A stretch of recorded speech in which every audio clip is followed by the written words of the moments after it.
Before you go on, you have just said something there, and I could feel through the Facebook and the YouTube on Douglar politics, I could feel the tension in the people and the citizens.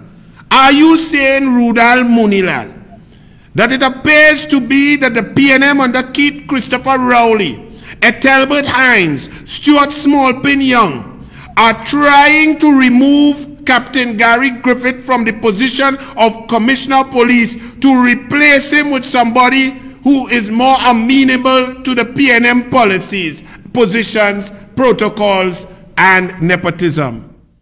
I want an answer to that question. I want to remind you and remind your viewers and listeners and the thousands of them, and I want to hail them out. And it is not only in Trinidad and Tobago, but I've been receiving messages from Canada, the United States, London, and other areas in the Caribbean that are now looking at your program. And we want to welcome them, of course, and thank them for their great support. But in the Joint Select Committee of National Security, I want to remind you, when Stuart Young came to that committee, a matter came up there. It was not a matter involving Rudal Munilal or Jerlene John or Khadija Amin, where there was actually an admission that the security forces, particularly the SSA, Strategic Services Agency that does spying, that they were spying on the Commissioner of Police, Gary Griffith. And Gary Griffith, I believe, in some public forum, has indicated that he was aware that the security services were spying on him. So Stuart Young was in charge of national security, went to the parliament on record and indicated that they were watching Gary Griffith. They were watching him, and the security agencies were spying on him. That is what came out in that report. Today, it continues that they are using the SSA. And listen, when I talk, my brother, you know I have some information. That report that we are dealing with on firearm, part of that report, I'm being told, is from the SSA as well. It is from the same people who were watching Jerlene John, Rudal Munilal, Khadija Amin, and writing all such a stupidness. By writing stupidness, it is the same people now talking about firearms, because the government objective is to undermine the TTPS and undermine Commissioner Gary Griffith. And I make no apologies for saying that today I call upon the Prime Minister and I call upon Hines to tell us whether the SSA had any role to play by putting by putting Bacchanal and Movelang into a report of Rear Admiral Prashad and Superintendent Barrington. That is why we want that report in the Parliament Joint Select Committee urgently. Rudal Munilal, citizens, the one grain of salt, the one straw that they could hold on to in this devastatingly disgusting, disgraceful government called Rowley's PNM, is that at least there is Gary Griffith there who has power to keep them safe. That if there are bandits moving around, you could call Gary. He gave his number out. He gave his cell number. He gives WhatsApp. He's always on the ball, trying to work hard. Yes, he has been starved of resources, and clearly we see now that it was a plan designed to thwart his results. But people and citizens out there of all races, all cultures, all religions feel a sense of security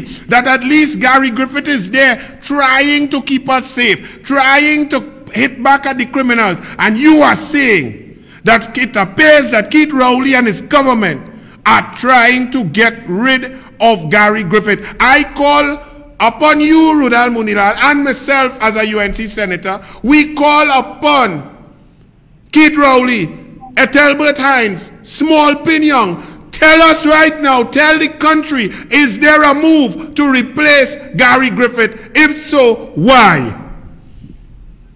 These are the important questions that arose this week, and it will continue because Anil, I want to say I have great respect for members of the judiciary. I mean no disrespect to retired Justice Stanley John. I mean no disrespect, but Mr. Justice John, you are in a difficult position.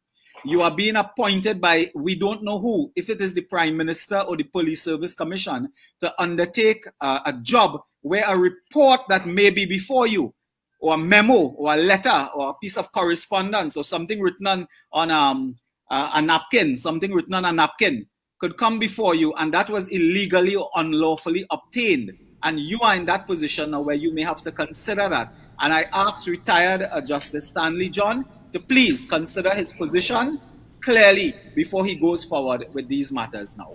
But Rudal Munilal, you are scaring the population. Because if one human being or a human being who is qualified in a certain area to know what their authority is, to know whether they can conduct an investigation or not, retired Justice Stanley John, who had a great career, brilliant judge, attorney, he should know whether it's right or whether it's wrong. We are hearing Israel Khan saying it's wrong. Why are all our other senior counsels silent? Why is the Law Association silent? What is the position? Well, before I move on to the NGC matter, which I want to get to quickly, let me say, Anil, that it is really shocking. It is a shame. It really suggests the level of intimidation of this government. When something like this happens, and the NGC matter as well, we hear nothing from institutions such as the Chambers of Commerce. Anil, when we were in power, you remember an organization called Transparency International? Every Monday morning, they come in with a press release. If you read it 9 o'clock, they see your next one 2 o'clock on everything we're doing.